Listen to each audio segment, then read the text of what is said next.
Thank you, Shivaji. I hope you will take the same national spirit to Tamil Nadu also. And now, Sri Sanjay Singh ji.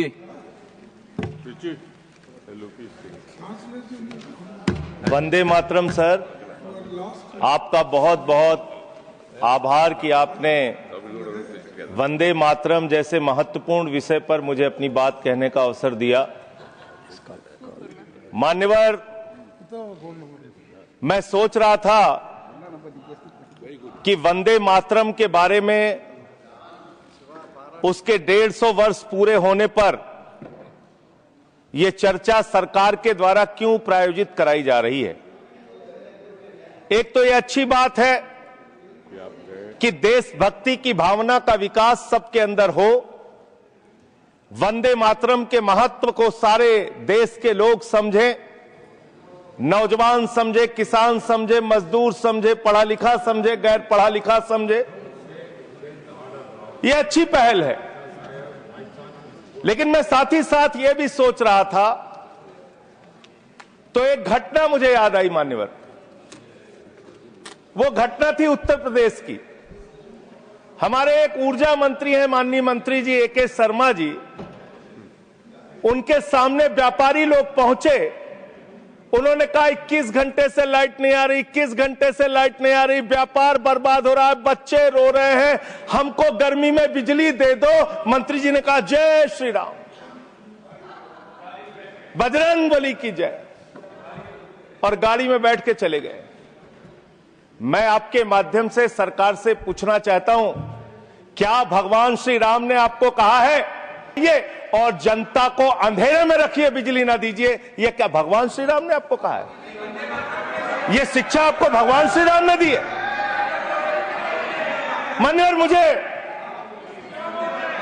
Vande Mataram आम आदमी party की रैलियों में, आम आदमी party की सभाओं में भारत माता की जय और वंदे मातरम जोर जोर से लगाए जाते हैं। किसी दिन लगाने का मन हो तो आ जाना हमारी पार्टी के कार्यक्रम में, आपसे ज्यादा तेजी के साथ वहां पर वंदे मातरम लगाएंगे। सदन में भी लगाना चाहते हो लगाओ। तो आप इन नारों के पीछे, ये नारे देशभक्ति के हैं, ये नारे देश की रक्षा के हैं, ये नारे देश को आजादी दिलाने के लिए हैं। ये नारों के पीछे अपने गुनाहों को छिपाने के लिए नारे नहीं है, मैं कहना चाहता हूं मान्यवर। और आप क्या कर रहे हैं? आप इन नारों के पीछे अपने गुनाहों और अपराध को छिपाना चाहते हैं। वंदे मातरम का मतलब क्या है? वंदे मातरम का मतलब है मातृभूमि की वंदना। मातृभूमि की वंदना। हम मातृभूमि की वंदना करते हैं, तो आप कैसे मातृभूमि की वंदना कर रहे हैं? अरे 1 रुपए में तो एक आम नहीं मिलता। आपने 1 रुपए में अडानी को 1050 एकड़ जमीन और 10 लाख आम और लीची के पेड़ दे दिए। ये मातृभूमि की वंदना है। ये आपकी मातृभूमि की वंदना है। आप मातृभूमि को बेचकर मातृभूमि की वंदना कर रहे हैं। ये मातृभूमि की, आज वंदे मातरम पे ही बात करूंगा सर। मातृभूमि की वंदना, मातृभूमि की वंदना हिंदुस्तान के एयरपोर्ट को बेच के नहीं हो सकती।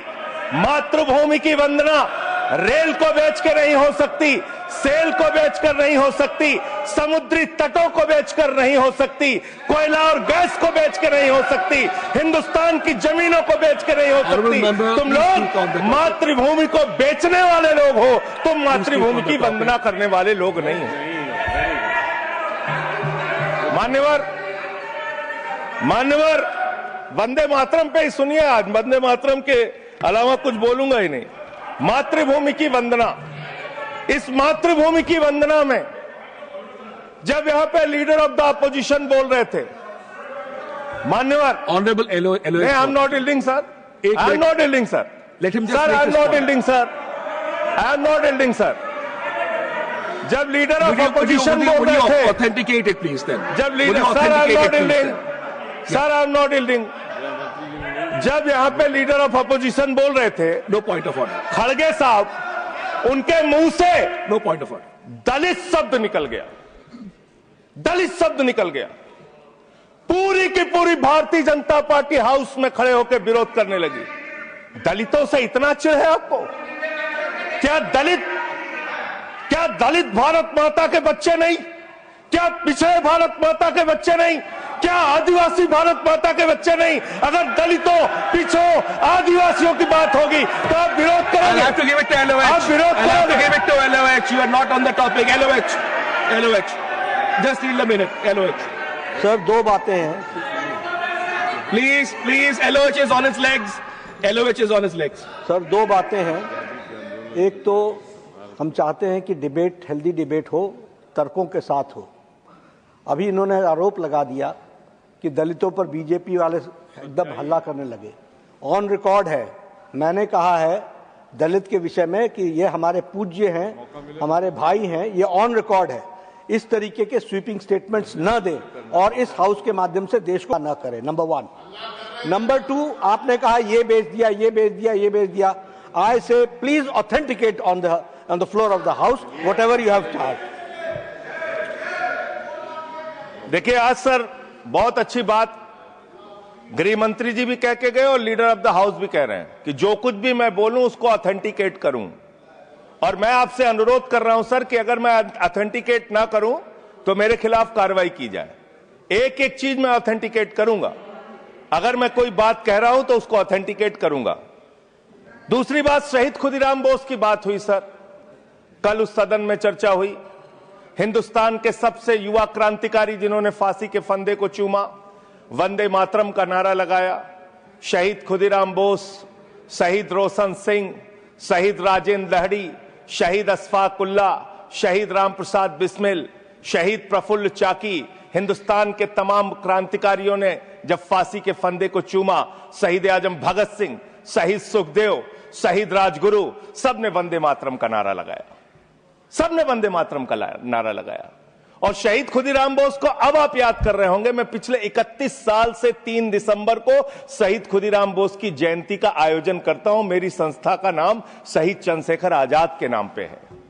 शहीद खुदीराम बोस हिंदुस्तान के वो क्रांतिकारी थे, जब उनको फांसी के फंदे पे चढ़ाया गया और उनका जब अंतिम संस्कार हुआ तो जो राख उनके अंतिम संस्कार से निकली मान्यवर, उसको बंगाल की माए तावीज बना के अपने बच्चों को पहनाती थी कि ऐसे ही बनना हिंदुस्तान के लिए क्रांतिकारी।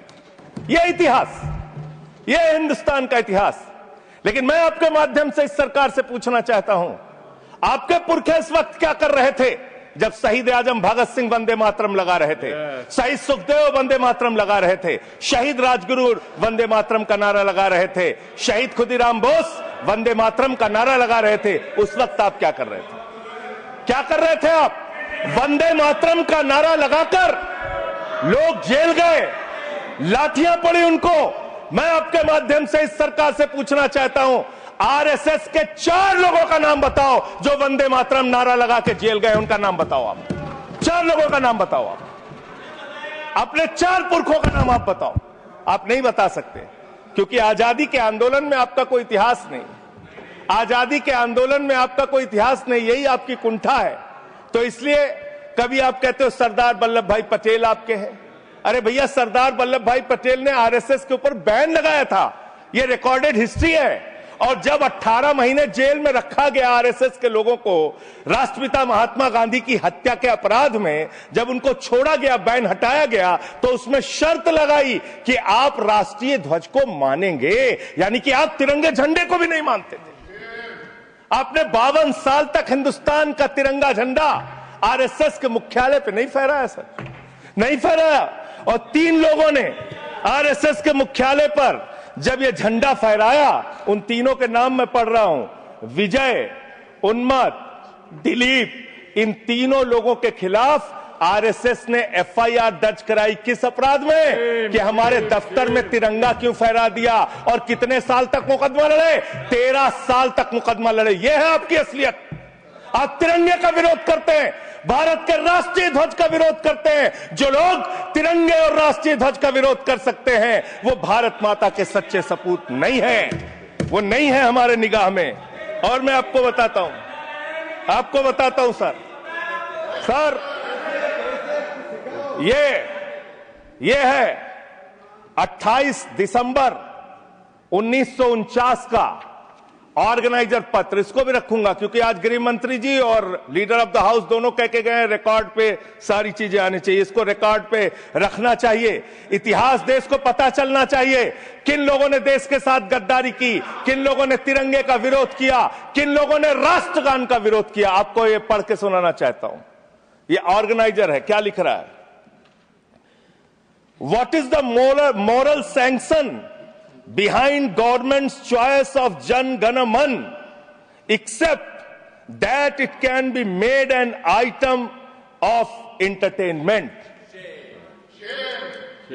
आप राष्ट्रगान का विरोध कर रहे हैं, आप भारत के राष्ट्रगान का विरोध कर रहे हैं, आपके मुख्य पत्र में भारत के राष्ट्रगान का विरोध लिखा गया है।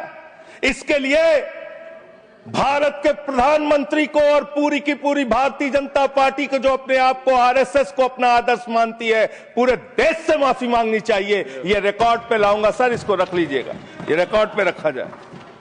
मान्यवर, फिर से बोल दे रहा हूं, 28 दिसंबर 1949 ऑर्गेनाइजर अखबार जो आरएसएस का मुख्य पत्र है, और इस आरएसएस के मुख्य पत्र में फिर से लिख दे रहा हूं, फिर से पढ़ दे रहा हूं क्या लिखा हुआ है। What is the moral sanction behind government's choice of Jan Gana Man? Unnecessarily will get provoked. It can be made an item of entertainment. Please continue. ये लिखा Sanjay ji unnecessarily provoke. Continue. अच्छा सर,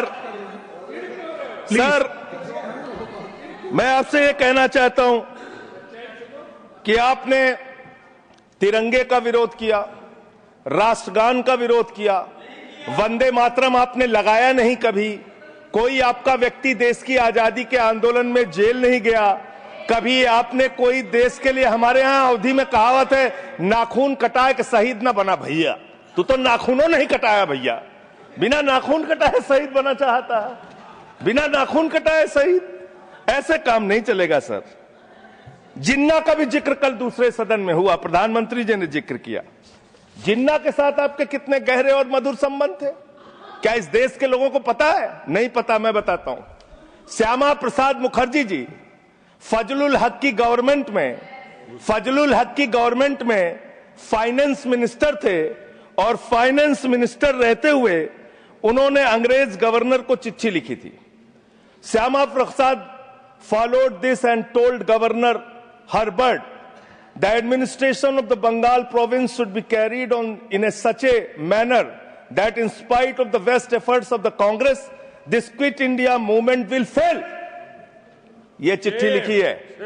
आपने भारत छोड़ो आंदोलन के खिलाफ आपके नेता, जनसंघ के पहले राष्ट्रीय अध्यक्ष और तत्कालीन गवर्नमेंट में जो वित्त मंत्री थे, उन्होंने चिट्ठी लिखी अंग्रेज गवर्नर को और कहा कि भारत छोड़ो आंदोलन, जो हिंदुस्तान के क्रांतिकारियों का आंदोलन था, जो देश की आजादी का आंदोलन था, वो आंदोलन कुचल देना चाहिए, खत्म कर देना चाहिए। ये है रिकॉर्डेड हिस्ट्री आपकी, ये आपको, आपके बारे में पूरे देश को पता रहना चाहिए। अब जिन्ना, हाँ, इसको भी सभा के पटल पर रखूंगा। जिन्ना और आपके रिश्ते क्या थे, कितने मधुर रिश्ते थे। एक राज्य में सरकार नहीं बनाई मान्यवर इन्होंने, नॉर्थ वेस्ट फ्रंटियर, सिंध प्रांत और फजलुल हक की गवर्नमेंट। फजलुल हक वो शख्स है जो पाकिस्तान बनने के बाद वहां की सरकार का गृह मंत्री बना। आपके रिश्ते उन लोगों के साथ थे, ये देश को पता होना चाहिए। इसलिए आप किसी को भी देशभक्ति का प्रमाण पत्र बांटने का काम मत कीजिए। आप वंदे मातरम लगाने का काम कर रहे हैं और देश की सुरक्षा के साथ खिलवाड़ कर रहे हैं। आप भारत की सेना को 4 साल के अग्निवीर पे लेके आ गए, जो हिंदुस्तान की सीमा की सुरक्षा करने वाले हैं, जो वंदे मातरम का नारा लगाते हैं हमारे जवान, हमारे सैनिक, जो -50 डिग्री टेम्परेचर में सियाचिन में और +50 डिग्री टेम्परेचर में जैसलमेर में भारत की सीमाओं की रक्षा करते हैं, इस मातृभूमि की रक्षा करते हैं। उनके पीठ में छुरा मारने का काम आपने किया, उनकी नौकरी 4 साल की कर दी अग्निवीर की।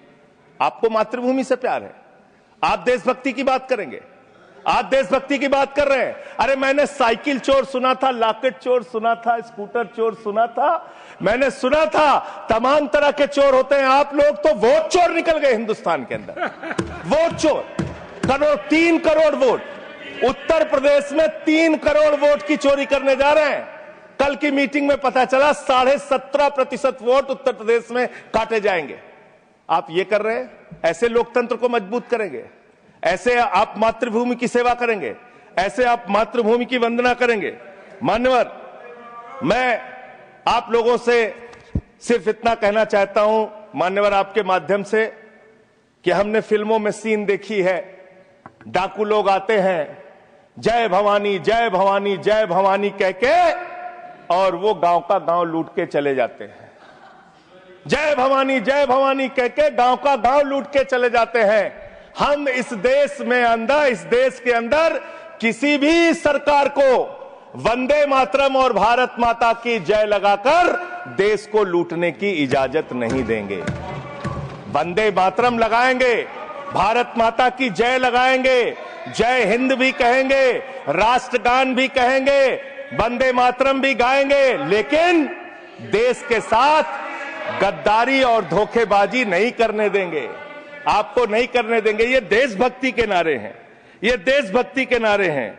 आप बेरोजगारी पे बात नहीं करना चाहते, महंगाई पे बात नहीं करना चाहते, दलितों का मंदिर में प्रवेश वर्जित है, कहीं उनको रोका जा रहा है, उस पर बात नहीं करना चाहते, पिछड़ों का शोषण हो रहा है, उस पर बात नहीं करना चाहते। आपने मातृभूमि की सेवा यह की है कि आज हिंदुस्तान के ऊपर 200 लाख करोड़ रुपए का कर्जा है, 200 लाख करोड़ रुपए का कर्जा। आपने हिंदुस्तान को आज इस स्तर पे पहुंचाने का काम किया है।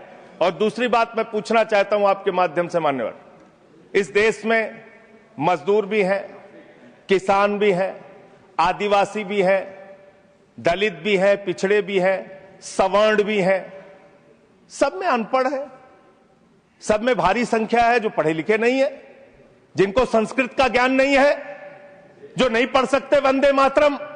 तो आप उनको कह रहे हैं कि वो देशभक्त नहीं है।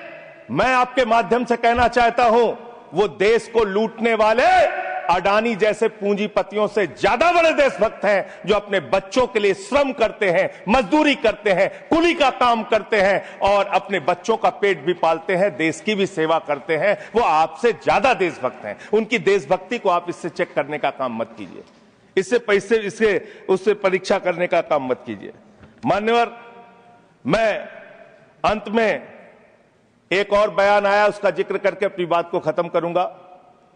अभी SIR की प्रक्रिया के तहत उत्तर प्रदेश के मुख्यमंत्री ने कहा कि डिटेंशन सेंटर बनाए जाएंगे। 80 लाख लोगों के वोट आपने बिहार में काट दिए, वहां कितने घुसपैठिए मिले आपको? अरे भाई, ये भी मातृभूमि की बात हो रही है।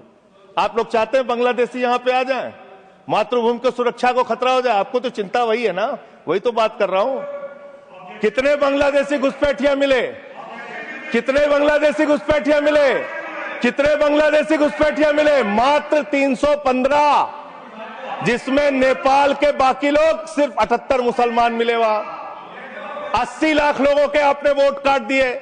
अब आप कह रहे हैं उनको डिटेंशन सेंटर में रखेंगे। उनको डिटेंशन सेंटर में आप रखेंगे जो हिंदू हैं, जिनके जो पूर्व IAS हैं।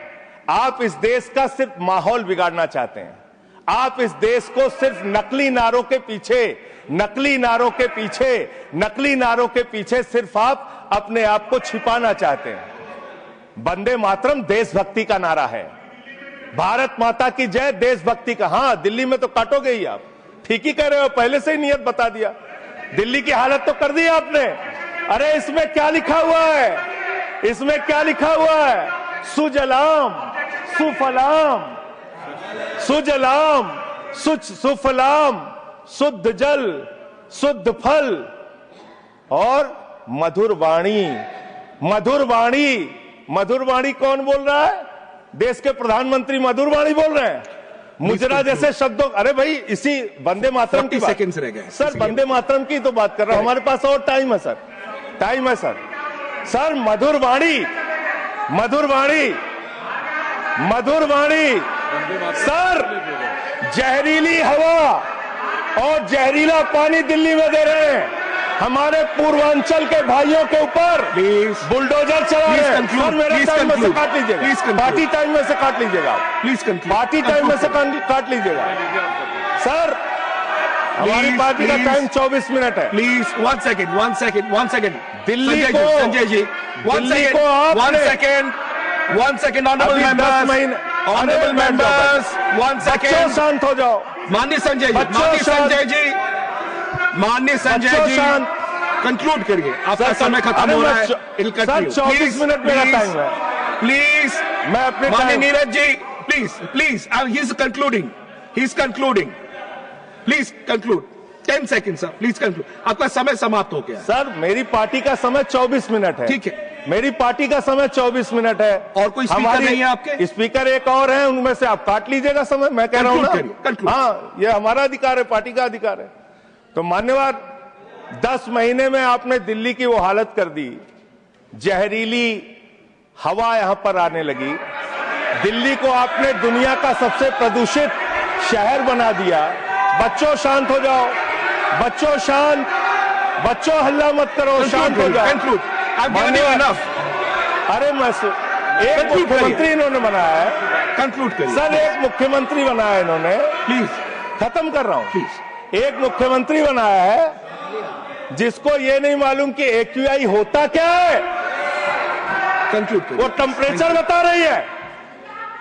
ये हालत है। Thank you. तो इसलिए मैं अंत में इन्हीं लाइनों के साथ कि पहले ये तय करो कि वफादार कौन है। ये वक्त तय करेगा कि गद्दार कौन है। ये वक्त तय करेगा कि गद्दार कौन है। पहले Thank ये you. तय करो कि वफादार कौन है।